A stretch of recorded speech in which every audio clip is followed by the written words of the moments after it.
understood in that moment that, it's a shared grief. Yes. It's a heavy burden to bear, and the family sharing that, the community sharing that with the family is what we're seeing.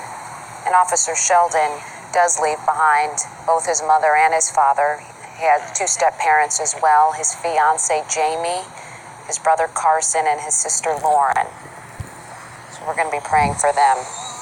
And also I don't know if you mentioned the canine Ramon. And the canine Ramon. Yeah, which we've seen Ramon at one of the ceremonies. I imagine that Ramon is somewhere close by in this situation as well. I was talking to my father. I asked him what happens to the canines once their handlers retire, or in this case, sadly, die. And he said that they are members of the department, so a lot of times they will be assigned to work with another handler, but sometimes the canines retire themselves, too, after these tragedies. Sure. So it'll be interesting to find out what happens to Ramon in the coming days.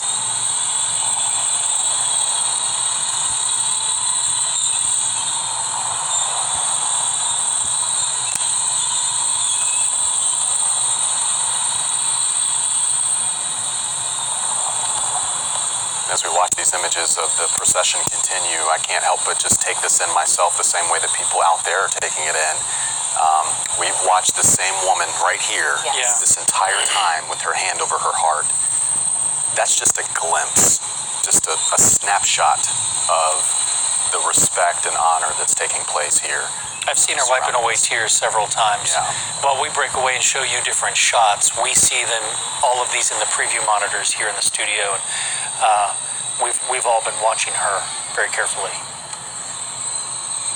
Well, look at that crowd.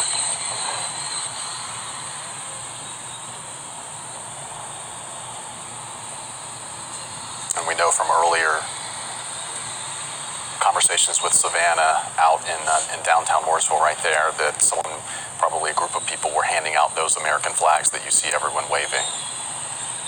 And Fred, we know you come from a military family, and I'm sure there are a lot of veterans out there as well. Yeah, I mean, it's the same concept. There are sacrifices that, unless you are a part of that family, you just kind of take for granted.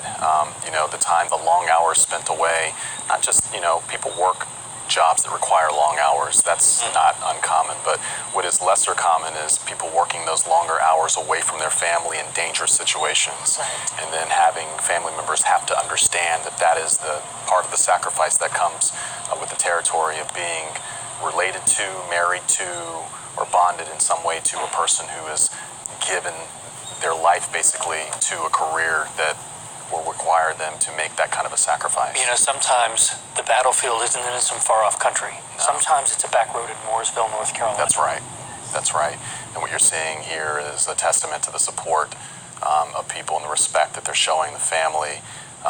What a feeling it must be for Officer Sheldon's father to be able to see this, his family to be able to see the support and respect they have for a son, for a brother, for a fiance. So early in his career, he impacted so many people in just 6 years serving in the Mooresville Police Department. We've been having this conversation with a couple of our reporters out in the field. I want to turn now again to our Nathan Morbido, who's given us some fascinating perspective and been able to pull some insightful points of view from people out there, including a mother who has a son who is also a law enforcement and knew Officer Sheldon.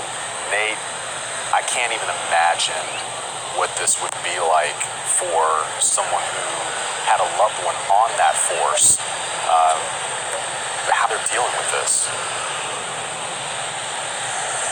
Yeah, I'm not going to show you right now because the camera, we want to keep it on the procession, but I'm looking at her right now, and she's got a tissue in her hand. A few minutes ago, I watched her wipe a tear away from her eye, knowing her son is in this procession, and knowing that just like any officer that was working that night, I mean, who knows who could have gotten that call that night. You have another officer that I'm looking at the opposite way as these cars are going by.